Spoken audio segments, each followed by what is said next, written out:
Hello friends, आज हम बात करेंगे पारद का शोधन कैसे होता है। तो पारद का शोधन दो बतलाए गए हैं आयुर्वेद में, सामान्य शोधन और विशेष शोधन।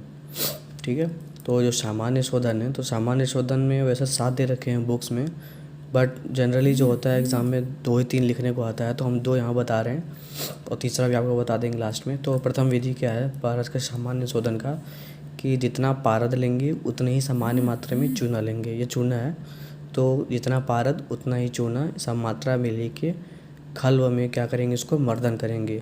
फिर 3 दिन तक इसको मर्दन करेंगे, 3 दिन तक मर्दन करेंगे।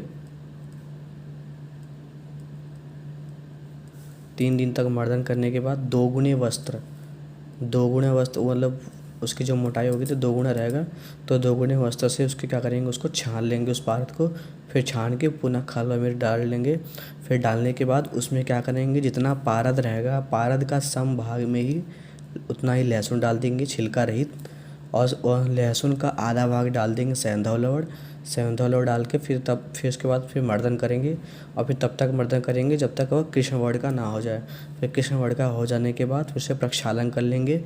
प्रक्षालन करने के बाद जो पारद प्राप्त होता है वो आपका शुद्ध होता है। तो इस तरह से पारद का सामान्य शोधन का प्रथम विधि ये होगी। सबसे पहले पारद समभाग चूना, फिर खल्व में 3 दिन तक मर्दन करेंगे। फिर कपड़ा वस्त्र से छान देंगे। वस्त्र से छानने के बाद दूसरे मतलब उसी पात्र पुनः उसी खल्व में डालकर समभाग लहसुन और उस लहसुन का आधा भाग सेंधा और लवड़, समभाग में लहसुन डालेंगे और लहसुन का आधा भाग सेंधा और लवड़ डाल के फिर मर्दन करेंगे। फिर मर्दन करने के बाद जब कृष्णवर्ण का हो जाए फिर उसे प्रक्षालन कर लेंगे और इस तरह से हमें पारद शुद्ध प्राप्त हो जाता है। फिर दूसरी विधि है, दूसरी विधि में पारद है और पारद के साथ और किसका मर्दन कर रहे हैं, यहाँ ट्रिक है। ये ट्रिक है। तो ट्रिक क्या है, विचित्र रक्त कुमारी। विचित्र रक्त कुमारी, तो यह कैसा, थोड़ा इसको ब्रेक डाउन करते हैं। विचित्र से मतलब ये बृहति है, वी से याद रखेंगे बृहति, चित्रक, और तरह से याद रखेंगे त्रिफला भी है। बृहति, चित्रक, त्रिफला, रक्त संशप और घृत कुमारी, इन द्रव्यों को पारद के साथ एक खल्व में मर्दन करेंगे। 3 दिन तक मर्दन करेंगे। 3 दिन तक मर्दन करने के बाद प्रक्षालन कर लेंगे। इस तरह से शुद्ध पारद हमें प्राप्त हो जाता है। और फिर दूसरी बात करते हैं, इसका जो एक और विधि बता रहे थे आपको कि सामान्य शोधन का, तो उसमें क्या है कि लहसुन, समभाग लहसुन लेंगे, पारद लेंगे और सेंधा लवड़ को तब तक खल्व में 7 दिन तक मर्दन करेंगे। उसमें क्या करेंगे, 7 दिन मर्दन करेंगे। 7 दिन मर्दन करने के बाद फिर प्रक्षालन कर लेंगे। तो इस तरह से हमें शुद्ध पारद की प्राप्ति हो जाती है। तो आप ये 2 विधि याद रख लेंगे सामान्य शोधन याद करने के, तो ये पर्याप्त हैं पेपर को एग्ज़ाम के लिए अपने। और फिर देखते हैं इसके विशेष शोधन के बारे में। तो विशेष शोधन क्या है कि जो अष्टदश संस्कार हमारे बतलाए गए हैं, स्वेदन, मर्दन, मोक्षण, उत्थापन, पादन, 10 अष्टदश संस्कार बतलाए गए, उनके अलावा जिस भी विधि से हम शोधन करते हैं उसे ही विशेष शोधन करते हैं, उसे ही पारद का विशेष शोधन करते हैं। तो इसमें जो जो ये दोष बतलाए गए हैं, नाग, वंग, वग्नि, मल, चापल्य, विष, गिरी और अशाग्नि दोष, इन दोषों का मतलब पारद में स्थित इन दोषों का कैसे हम निवारण करेंगे, कैसे हम इसको दूर करेंगे। तो इसमें देख रहे हैं आप नाग जो दोष है, तो नाग दोष को दूर करने के लिए क्या करेंगे, गृहधूम, ईंट का चूर्ण, यहाँ चूर्ण है लास्ट में, ईंट का चूर्ण, हरिद्रा का चूर्ण और ऊन का चूर्ण, इनको लेंगे कितना, पारद से 16वें भाग में लेंगे।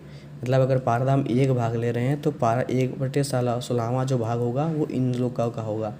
ठीक है, तो 12 से 16वें भाग में लेंगे और साथ में इनको तब तक खल्व में डाल लिया। फिर घृत कुमारी सूरज भी डाल लिया उसी में। फिर 1 दिन तक मर्दन किया। फिर गानी से प्रक्षालन किया। करने पर जो पारद का जो नाग दोष है वो शुद्ध हो जाता है। ठीक है, इसी प्रकार आप वंग दोष देख रहे हैं, तो वंग दोष में भी सेम है। इसमें क्या है, इंद्रायण है, अंकुल है, हरिद्रा चूर्ण है। हरिद्रा चूर्ण हो गए 3 हो गए, और साथ में इनकी मात्रा कितनी लेंगे, पारद से 1/16वां भाग ही लेंगे। सेम लिखा हुआ है, मतलब यहाँ से जो होगा वो सबके सेम चलेंगे। पारद से 16वां भाग लेंगे और घृत कुमारी सूरज से 1 दिन तक मर्दन करेंगे। फिर कानी से प्रक्षालन करने पे फिर शुद्ध हो जाएगा। मतलब फिर कानी से प्रक्षालन किया, फिर और प्रक्षालन करने के बाद जो शुद्ध होता है वो जो पारद होता है वो वंग दोष से दूर रहता है। फिर वाणी जो अग्नि दोष है उसमें क्या करेंगे, अग्नि दोष को दूर करने के लिए चित्रक मूल चूर्ण, फिर कितना लेंगे, पारद से 16वें भाग में मिलाकर घृत कुमारी षोडश में मिला देंगे। फिर 1 दिन तक मर्दन करेंगे और मर्दन करने के बाद कांजी से प्रक्षालन करेंगे, फिर शुद्ध हो जाता है। इसी तरह मलदोष है, मलदोष का अमलता त्वक जो चूर्ण होता है उससे करेंगे। फिर चापल्य दोष है तो कृष्ण धतूर बीज से करेंगे। सारे सेम प्रोसेस यहाँ से स्टार्ट होते हैं, मतलब कि अगर जब कृष्ण धतूर बीज है तो कृष्ण धतूर बीज अगर ले रहे हैं तो कितना लेंगे, इसकी मात्रा कितनी होनी चाहिए, तो पारद का 16वां भाग होना चाहिए कृष्ण धतूर बीज, और उसमें डालेंगे घृत कुमारी षोडश। फिर मर्दन करेंगे 1 दिन, फिर कांजी से प्रक्षालन करेंगे और फिर जो उसमें फिर क्या होगा, शुद्ध हो जाएगा, क्या चापल्य दोष दूर हो जाएगा पारद से। फिर उसमें विष दोष है तो विष दोष का त्रिफला चूर्ण से करेंगे। फिर गिरि दोष को त्रिकटु से और अशाग्नि दोष को गोक्षुर से। तो इस तरह से पारद का विशेष शोधन हो जाता है।